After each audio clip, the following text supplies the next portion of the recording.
Assalamualaikum warahmatullahi wabarakatuh. Salam ayah bunda. Pada kesempatan ini saya ingin membahas sesuatu yang penting, yaitu tentang akibat fatal dari memarahi anak secara berlebihan. Alangkah baiknya kita menahan amarah, karena amarah adalah sesuatu yang tidak baik. Apalagi kalau dilakukan terhadap anak yang masih kecil. Maka kita harus benar-benar bisa mengontrol diri kita dengan baik. Jikalau kita terpaksa harus marah, mungkin karena kita kurang sabar, atau kita menganggap bahwa anak kita keterlaluan, maka kita harus punya kontrol yang baik agar amarah ayah bunda tidak berlebihan. Harus terukur, harus adil, sesuai dengan porsinya, sesuai dengan bobot kesalahan yang dilakukan oleh anak kita. Kalau misalkan bobot kesalahannya 1, maka amarah kita cukup dengan 1. Kalau bobot kesalahannya adalah 2, maka amarah kita pun cukup dengan bobot 2. Jangan sampai anak punya bobot kesalahan 2, ayah bunda memarahinya dengan 12, dengan bobot 12. Terus yang 10 ini dari mana? Jangan sampai anak kita menjadi pelampiasan. Mungkin karena ada masalah di kantor, atau mungkin karena ada masalah dengan pasangan, terus dilampiaskan kepada anak kita, apalagi anak yang masih kecil. Amarah itu diibaratkan sebagai mana pisau yang bermata 2, yang akan bisa merusak kepada yang marah dan kepada yang dimarah. Pembahasan kali ini kita akan fokus pada dampak yang terjadi pada anak-anak kita yang masih kecil, terutama apabila dimarah dengan amarah yang berlebihan. Perlu kita ketahui bahwa anak dalam masa tumbuh kembangnya itu sangat membutuhkan rasa berharga. Apabila anak sering dimarah, apalagi dengan porsi yang berlebih, maka rasa berharga itu akan ngedrop, akan turun, yang akibatnya maka anak kita itu akan tidak percaya diri, malas belajar, hubungan sosialnya terganggu.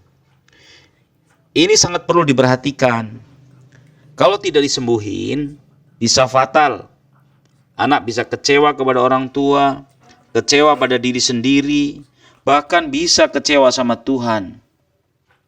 Dia akan punya anggapan bahwa Tuhan tidak sayang, Tuhan tidak adil. Kenapa dirinya ditempatkan dalam keluarga yang seperti ini, dimarah, sedangkan anak-anak yang lainnya kelihatan bahagia. Saya tidak bahagia.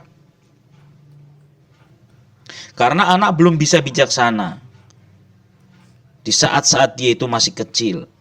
Gini loh, misalkan ayah marah kepada anaknya karena tidak mau untuk melakukan ritual ibadah, seperti tidak mau sholat, terus dimarah. Bagaimana kita akan mengajak anak kita untuk dekat dengan Tuhan kalau dia tidak bisa merasakan kehadiran Tuhan di dalam dirinya, di dalam hidupnya, di dalam rumahnya? Jangan sampai ayah dan ibu itu dipersepsikan oleh anaknya sebagai polisi, atau sebagai hakim, atau sebagai jaksa. Maaf ini, saya tidak ingin menjudge bahwa polisi, hakim, jaksa itu adalah profesi yang tidak baik. Profesi hakim, jaksa, polisi adalah profesi yang mulia Tetapi itu di luar, di dalam kehidupan masyarakat. Apabila sudah pulang ke rumah, maka ayah bunda harus berprofesi sebagai seorang ayah, sebagai seorang ibu yang bisa menerima curhat. Jangan sampai anak kita curhat malah dimarah. Nah, dia tidak mau curhat lagi. Akhirnya yang terjadi, anak-anak itu akan curhat di media sosial, seperti di Facebook, Instagram, atau membuat status WhatsApp, saya tidak bahagia. Berarti ini parentingnya gagal. Berarti anak-anak kita itu tidak merasa aman untuk curhat pada orang tuanya. Ingat ya, marah itu tidak bisa mendekatkan orang tua terhadap anaknya. Yang terjadi adalah sebaliknya, semakin jauh. Apa ada? Anak yang semakin dimarah itu akan semakin dekat dengan orang tuanya. Nggak ada. Walaupun mungkin secara fisiknya dekat, tetapi batinnya jauh. Lah, kalau ketika orang tua sudah tidak punya kendali lagi terhadap anaknya, ini adalah tragedi. Sebuah bencana yang besar. Ini ada nih, seorang remaja curhat pernah ngambil uang orang tuanya. Dan dia sudah bertekad untuk berubah menjadi baik. Tapi dia nggak berani. Karena dia berpikiran bahwa orang tuanya pasti akan marah sama dia. Nah ini, kalau terjadi seperti ini yang rugi siapa? Yang rugi orang tuanya. Jadi anak-anak itu tidak bisa lagi dekat dengan ayah, tidak bisa curhat dengan ibu, dan takut untuk terbuka. Jadi orang tua tidak usah terlalu khawatir. Nanti anaknya itu akan menjadi orang yang tidak sukses, akan menjadi anak yang tidak disiplin, sehingga anak-anaknya itu banyak ditekan, salah sedikit dimarah. Ini jangan sampai terjadi seperti ini.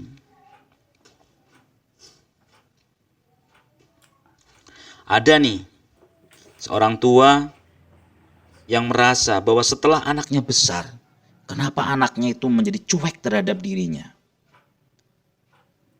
Menjadi jauh. Padahal pada waktu kecil anaknya itu begitu dekat.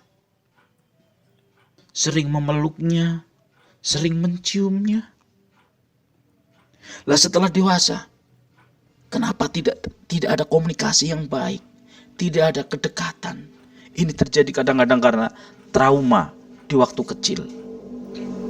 Jadi, kita harus bisa memberikan rasa nyaman terhadap anak-anak kita untuk bersama kita.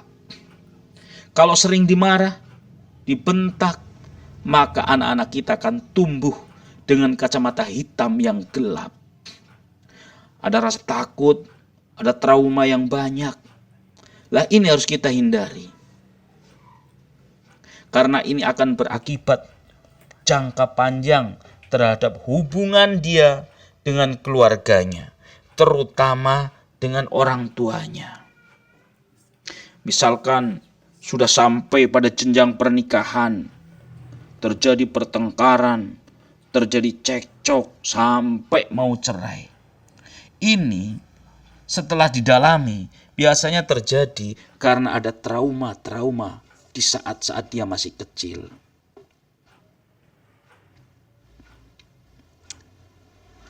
Ayah bunda itu kalau mau marah, coba bertanya, berbicara kepada Allah.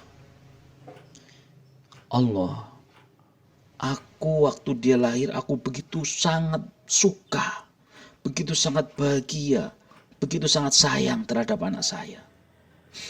Aku bekerja juga untuk dia. Karena kadang orang tua itu kalau marah itu lupa. Kalau aslinya dia itu sangat sayang. Jadi kalau sekarang sangat mudah marah, salah sedikit dimarah, aslinya itu karena lupa. Terus solusinya bagaimana ini? Kalau batin anak kita sudah terlanjur terluka. Gini, malam ketika mau tidur, coba ayah, bunda minta maaf. Nah, ayah minta maaf. Ayah banyak salah. Ayah sering marah ke kamu. Nah, ayah sayang sama kamu. Sambil dipeluk, sambil dicium. Ya gengsi kalau begini. Ya udah. Kalau gengsimu lebih mahal dari akibat yang lebih mahal, ya sudah, tidak bisa.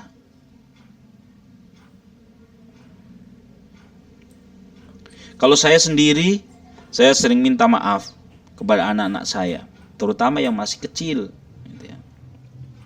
Ini juga untuk membiasakan supaya anak itu terbiasa minta maaf, memberikan contoh. Jangan sampai anak-anak kita tumbuh besar dan tidak tahu minta maaf, sehingga dia tidak pernah minta maaf. Tapi ini pun tidak bisa instan. Kalau kita sudah minta maaf, kita sudah berubah, tetapi anak kita belum bisa berubah, ya jangan dimarah lagi. Kalau ini terjadi, ini akan lebih parah lagi. Istilahnya akan membuat luka di atas luka yang belum sembuh. Misalkan gini. Misalkan ibu nih beli ikan di pasar, tapi mau dimasaknya besok, sehingga ditaruh di freezer untuk dibekukan, gitu ya. Lah besoknya ketika mau digoreng ikannya, ini kan nggak mungkin ikan yang dari freezer yang masih beku terus dimasukkan ke dalam minyak yang mendidih. Kalau itu terjadi, ya mungkin ikannya akan rusak, bahkan mungkin akan meledak-ledak. Ini butuh proses. Kalau hati anak kita itu semakin membeku, jadi proses untuk menetralkan menjadi 0 derajat itu butuh kehangatan. Kalau ikan ya perlu disiram air, mungkin dengan air hangat, sehingga sampai pada titik 0 derajat. Kalau sudah sampai pada titik 0 derajat itu, maka akan dibangun lagi sampai hangat, sehingga kehangatan itu betul-betul tercipta. Nah, proses ini tidak bisa instan. Semakin beku, semakin lama hangatnya. Jadi sabar.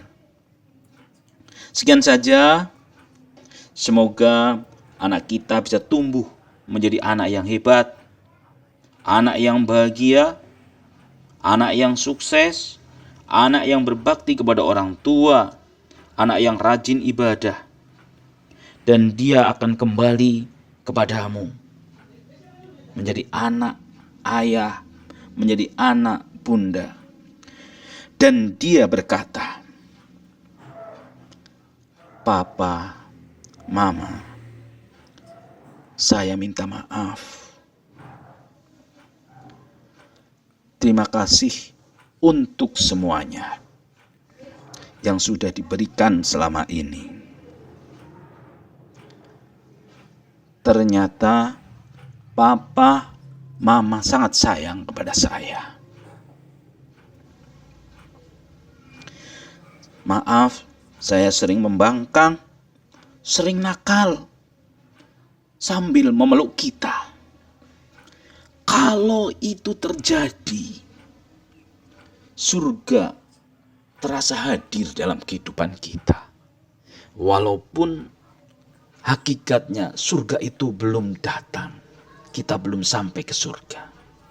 Sekian, wassalamualaikum warahmatullahi wabarakatuh.